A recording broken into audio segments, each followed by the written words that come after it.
Hi friends, నేను మీ సుశీలానండి.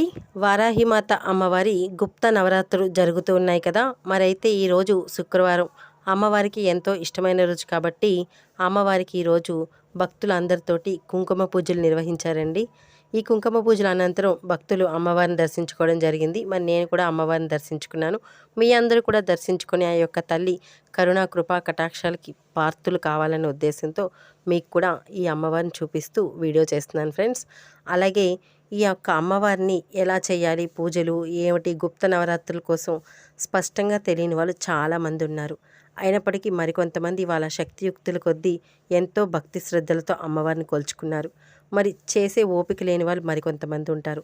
అటువంటి వాళ్ళ కోసం ఈ యొక్క అమ్మవారి నామస్మరణ ప్రతిరోజు మీరు ఉదయం లేవగానే నర్పవి అనే పదాన్ని 5 సార్లు స్మరించండి. మీ అరిచేతిలో అమ్మవారిని ఊహించుకోండి. ఆ తల్లి అనుగ్రహం కలుగుతుంది. నా వీడియో నచ్చితే లైక్ చేయండి.